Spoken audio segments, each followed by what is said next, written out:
Berjumpa lagi dalam permenungan kita edisi Kamis 10 Februari 2022, pekan biasa kelima.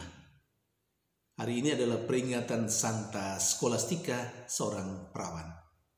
Bacaan-bacaan liturgi hari ini, bacaan yang pertama dari kitab pertama Raja-Raja, bab 11 ayat 4 sampai 13, dan bacaan Injil dari Injil Markus bab 7 ayat 24 sampai 30.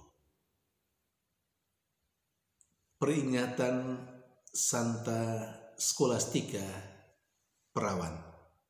Dan kedua bacaan liturgi hari ini mengingatkan kita sekalian akan perlunya membangun kehidupan iman yang kokoh, yang kuat.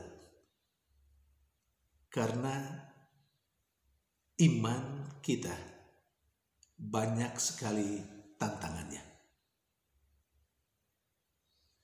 Perempuan Sirofenisia, seperti yang diceritakan dalam bacaan Injil hari ini, seorang Yunani, seorang yang berada di luar bangsa Israel, tetapi telah menunjukkan iman yang kokoh, yang kuat kepada Yesus.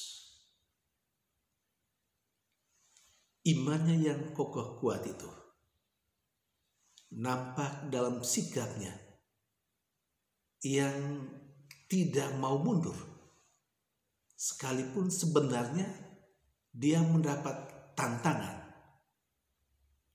atas permintaannya kepada Yesus. Dia minta Yesus untuk mengusir setan dari anaknya, mengusir roh jahat dari anaknya. Tetapi Yesus menjawab dengan kata-kata yang secara manusiawi sangat kasar. Tidak pantas memberi roti kepada anjing-anjing. Tetapi kekokohan iman perempuan berkebangsaan Sirofenisia justru terletak pada jawabannya atas Yesus yang telah berkata dalam tanda petik dengan kata yang kasar kepadanya. Apa yang dia katakan kepada Yesus? Betul Tuhan, tetapi anjing-anjing pun makan remah-remah yang dijatuhkan anak-anak. Yesus melihat jawaban itu sebagai ungkapan iman yang kuat. Saudari dan saudara yang terkasih, karena imannya itulah maka anaknya disembuhkan dari kekuasaan roh jahat. Saudari dan saudara yang terkasih, karena iman yang kokoh itu jugalah Santa Scholastica, perawan, saudari dari Benedictus Abbas, akhirnya memutuskan untuk menjadikan Yesus sebagai kekasih hatinya satu-satunya, bukan yang lain. Karena itu dia memutuskan untuk membaktikan hidupnya seluruhnya hanya kepada Kristus, persis seperti yang juga dihidupi oleh saudaranya Benedictus Abbas. Saudari dan saudara yang terkasih, namun di sisi lain kepada kita juga ditampilkan tentang salah satu representasi dari manusia yang boleh kita katakan lemah dalam kehidupan imannya. Hal itu diceritakan dalam bacaan pertama hari ini. Raja Salomo, seorang raja yang penuh hikmat, tetapi tidak kokoh dalam imannya. Dia pada akhirnya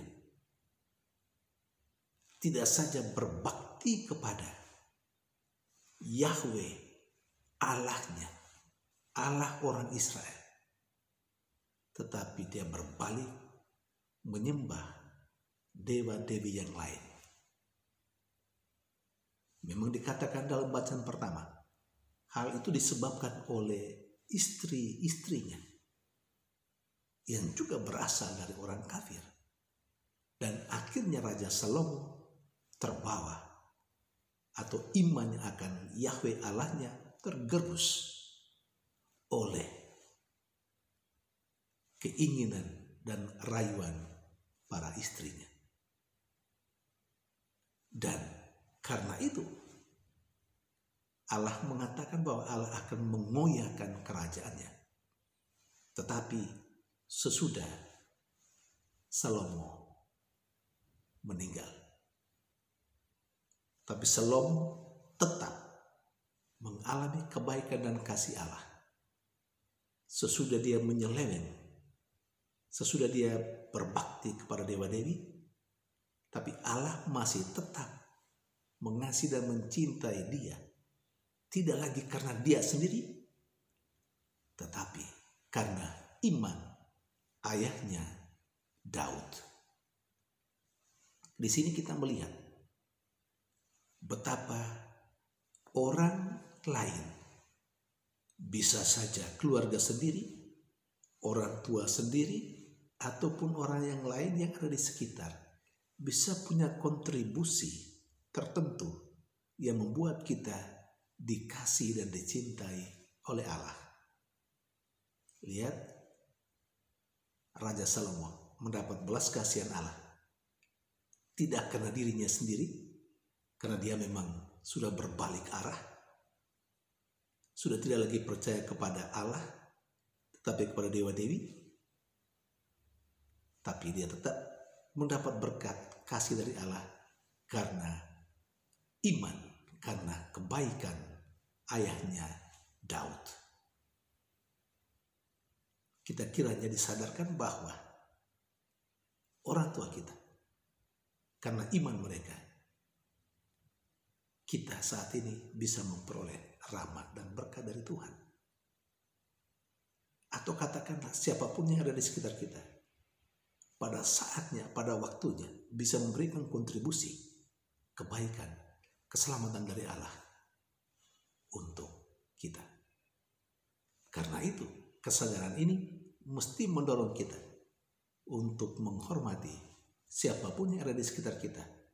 Karena pada waktu tertentu mereka bisa menjadi sarana, atau mereka, atau karena mereka kita mendapat berkat dari Allah, kita memperoleh keselamatan dari Allah. Tuhan memberkati.